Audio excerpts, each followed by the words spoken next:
原來加拿大安省有好好食嘅，我 Jimmy Ho 今日同大家嚟到 Jacobs and Co Steakhouse 呢一度。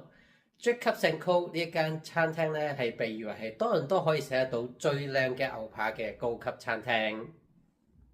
Jacobs 由舊址搬到而家喺 CIBC Square 4樓呢一度，地點比起以前咧更加方便，泊車更加容易。多倫多有幾間非常受歡迎嘅頂級牛扒餐廳。包括有 Harbour 60啦、Barbarian 同埋呢間 Jacobs and Co Steakhouse。Jacobs 呢度咧喺排名上邊咧，其實都係非常之突出嘅，被公認為咧係多倫多頂級牛扒餐廳之一。當然對牛扒嘅喜愛咧都係好個人嘅口味㗎。咁其實啊，點解要嚟到好似 Jacobs and Co 呢啲咁高級嘅牛扒餐廳？食呢啲一塊要幾百蚊嘅牛扒，同我哋平時食幾十蚊一塊嘅牛扒，究竟有咩分別呢？其實一塊牛扒點解咁貴呢？主要就係佢嘅品質啦，同埋飼養成本，以及熟成嘅過程咧都非常之講究嘅。比如優質嘅牛肉咧，需要精心嘅飼養、特定嘅飼料、寬敞嘅環境，仲有嚴格嘅挑選標準。再加上熟成嘅時間同過程，以上咁多樣因素啊，都可以影響到肉質嘅口感同埋咧風味㗎，從而導致咧價格較高。除此之外啊，餐廳嘅服務、環境同埋品牌嘅價值，都係會影響到咧牛扒整體嘅價格㗎。喺 Jacobs and Co 啊呢度咧，佢哋嘅牛扒選擇咧係非常之嚴格㗎。你呢度咧可以食得到加拿大、美國、歐洲甚至係日本嘅頂級牛扒。其實牛肉嚟自唔同嘅地方咧，佢哋嘅風味都係唔一樣㗎。好似加拿大本地嘅牛扒咧，佢嘅肉質就比較紮實，味道咧就比較濃郁一啲。尤其是係亞省嘅牛肉咧，佢哋嘅肉質比較均勻，咬感係好好㗎。相對嚟講啊，日本嘅牛扒咧，好似和牛同埋神戶牛咁樣。就以佢哋咧豐富嘅大理石花紋同埋特別柔軟入口即溶而聞名嘅。和牛同神戶牛嘅飼養方法咧都係好獨特㗎，好似佢哋會俾啲啤酒同埋牛奶俾啲牛飲咁樣，所以佢哋嘅價格咧亦都比較高一啲。Jacobs 呢度嘅餐前麵包咧就值得我同大家一提㗎，佢外皮焗到脆脆地，麵包中間好軟熟。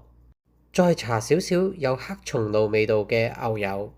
如果唔係要留返個肚去食靚牛扒，淨係食呢個麵包食飽咧，我都已經好開心啦。我哋食牛扒咧，好多時都會配呢個 Caesar salad 做前菜㗎。其實係因為咧 Caesar salad 嘅口感同埋味道，可以好好地咁樣平衡到咧牛扒嘅濃郁嘅味道同埋油脂。同埋 Caesar salad 酸酸味味咁樣好清爽咧，可以提升到咧成個用餐嘅層次感㗎。所以 Caesar salad 同埋牛扒咧就成為一個好經典嘅配搭啦。Jacobs and Co 呢度咧，既然係出咗名食靚牛扒嘅，咁佢哋嘅 Caesar salad 亦都當然係佢哋嘅招牌菜啦。呢度嘅 table size Caesar salad，服務員會喺客人面前新鮮即場地咧製作嗰個沙律醬出嚟，唔單止可以食得到咧美味嘅沙律，仲可以睇晒成個製作嘅過程，可以話係雙重享受。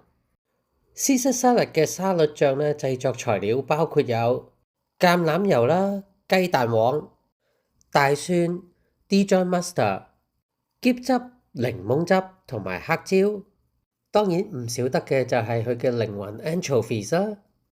個沙律醬做起之後咧，服務員就會將啲烘脆咗嘅麵包粒同埋好新鮮嘅生菜撈勻，再喺面頭灑上好多嘅 Parmesan cheese， 咁就上得台食得㗎啦。Jacobs and Co 呢度嘅 Caesar salad， 啲生菜好脆，咬感好清爽，香濃嘅蒜蓉同埋芝士味道，再加上少少酸酸味味，好開胃。食落既有層次感，又會俾到人哋好平均嘅感覺。所以嚟到 Jacobs and Co 呢度咧，除咗牛扒之外咧，呢個 Caesar salad 亦都係必食㗎。呢一塊牛扒就係今晚嘅主角。風乾熟成咗40日嘅40安士 Porterhouse。塊牛扒嘅出產地係嚟自安省本地農場㗎。Porterhouse 咧其實係嚟自牛嘅腰部，啱啱喺肋骨下邊。具體嚟講呢塊扒咧就係由隻牛嘅脊椎骨附近咧切割出嚟㗎，係一隻牛咧可以切到牛扒出嚟最靚嘅部位。你見到呢嚿 T-bone 嘅右手邊咧就係嚿 filet mignon，而嚿骨嘅左手邊就係西冷扒嘅部位啦。塊扒由隻牛邊一個部位切出嚟咧，係直接影響到呢塊牛扒嘅質素㗎。另外，塊牛扒煮得有幾熟，亦都會直接影響到成塊牛扒嘅咬感同埋個水準㗎。我就覺得咧，如果塊牛扒係靚嘅話咧，煮到5成熟 medium rare 咧就啱啱好啦。medium rare 咧其實係指呢塊牛扒煮到咧中間仲係粉紅色嘅，同埋仲係有好多汁㗎。如果將塊牛扒煮到7成熟咧，英文講嘅 well done 咧，塊牛扒中間咧就熟晒冇晒粉紅色，同埋冇晒啲汁啦。如果嗰塊係靚牛扒嘅，你將佢煮到 well done 咧，我就覺得嘥咗塊扒啦，因為咧佢會變咗好乾柴同埋好韌㗎。Jacobs and Co 呢塊 Porterhouse 牛扒咁好味咧，其中一個原因就係咧，因為佢已經係風乾熟成咗40日㗎啦。其實熟成牛扒嘅意思就係將啲牛扒燉喺一個咧受控嘅環境裏邊，喺指定嘅溫度同埋濕度裏邊慢慢風乾熟成。因為喺熟成嘅過程之中啊，肉裏邊嘅酶咧會慢慢分解佢肌肉同埋組織，令到啲肉質咧更加嫩滑，口感更加好。呢塊 Porterhouse 牛扒咧就已經熟成咗40日㗎啦。其實佢係講緊咧熟成中咧花費嘅時間。一般嚟講啊，佢個時間越長咧，佢個味道越濃郁，同埋咧個肉質越嫩㗎。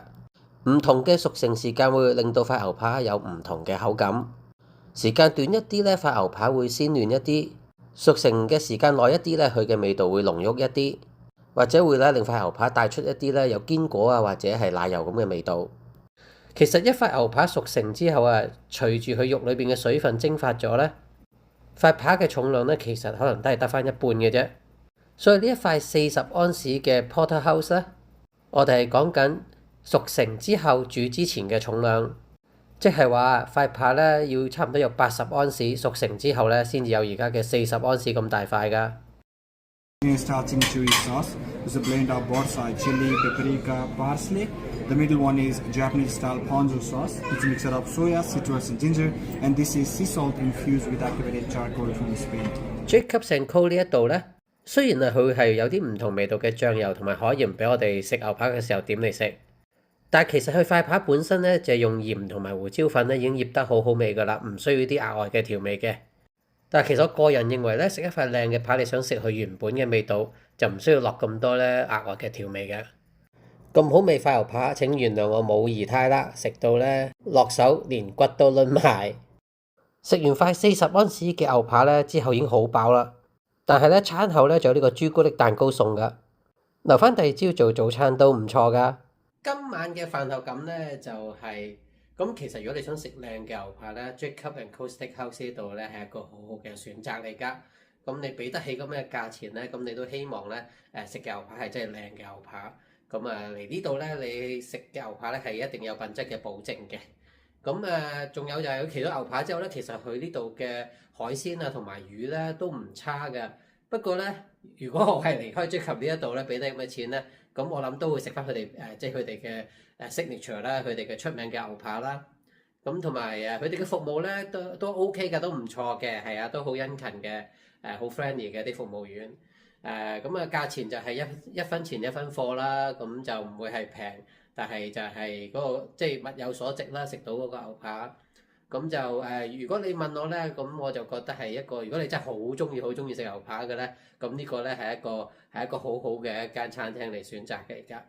咁聖誕節啊、過年啊、生日啊、週年啊，或者係請客啊，咁其實咧都係一個好好嘅選擇嚟㗎。